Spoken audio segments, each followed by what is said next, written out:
Исәнмесез? Сіз Татарстан 24 каналында полиглот тапшуын қарайсыз. Сізнің білән мен Гүлүсә Сыңғатуллина. Ипи басуда үсә, оннан амбарға күшә. Оннары миштә пішә, қызарып миштән тішә. Шунда келе істәлге, бізге қуәт істәрге. Ипи болса табында, булдырам мен барында деп язған Роберт Миңнуллин. Шыннанда, ипи кіші үшін ең зарури ризық. Илнің ең зор байлығы дәулетнің төп қуәті. Ипи сөзінің асылында нәрсә ята? Ипинің тарихы қайшаннан башлана? Бүгінгі тапшуыбыз шул хақта булыр. Ипи миштә пішірілген икмәк, нан, көньяк төбәкләрендә ашык һавада тандырда пішірілген кілшә. Рифқат Әхмәдиянов ипи сүзен татар-башқұрт сөзі дип қарый, һәм аны бұрынғы аккад шумер телендәге ери, ягъни ипи пішіру сүзі белән янәшә куя. Госманлы төрек телендә исә икмәк сүзе генә бар. Әпи, ипекәй бу вариантлар һәммәсе дә барча татар диалектларында очрый торган әпәй вариантыннан килә. Бу вариант исә бұрынғы үппі, үбі, ипи, күлші, қоймақ сөзінің иркелеу формасы. Тарихчылар һәм археологлар ипи мыннан 15 мең еллар элек уйлап табылган дип саныйлар. Таш гасырда кешеләр ашлык ырлыгын шикелеш кенә ашаганнар әле. Аннар аны төеп, ике таш арасында изе башарга өйрәнгәннәр. Шушы ике таш тора-бара тегермәнгә әйләнгән. Алга таба икенче адым. Тейгән ырлыкны суда туглап әзерләнгән ризык. Монысын инде ботка яки буламык дип атарга була. Ут табарга өйрәнгәч, бұрынғы кешеләр теше ипи, кілшә пішірә башлаганнар. Бұрынғы мисырлар исә суда изгән онның әшеп күпіруін һәм мындай хомырдан пішірілгән ипинең тәмлерәк булуын сизеп алганнар. Россия халкы ипине күп ашауы белән айырылып тора. Марко Поло заманнарынан бирле чит ил кунаклары моңа һәр вакыт игътибар иткәннәр.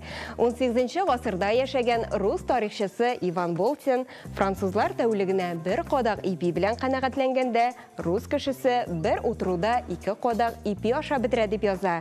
Россия халкы кара ипигә ияләнгән дип әйтү генә җитми. Асылда ул халыкның физиологик ихтыяҗына әйләнгән. Гомумән, Россия халкының 21-нче гасыр башында да төп ризыгы ипи белән бәрәңге булган. Совет чорында бәрәңгене икенче ипи дип тә атаганнар. Ак ипи бодай күмәче, аеруча яхшы сортлы бодай оныннан пешерелгәнен калач дип атыйлар. Кара ипи, арыш ипие, кул ипие, өйдә пешерелгән ипи, күәс төбе ипи, күәсне кырып җыган камырдан әвәләнгән кечкенә ипи. Гадәттә аны ашамаганнар, сыерга биргәннәр. Күәс ипи камыры баса торган савыт, шигендерле ипи, кара ипи эченә шигендер тыгып пешерелгән ипи. Ипи сүзе кергән мәкаль әйтемнәргә дә тукталып бетик. Ипи тызлык белү, ягъни чит телне, я һөнәрне аз-маз белү.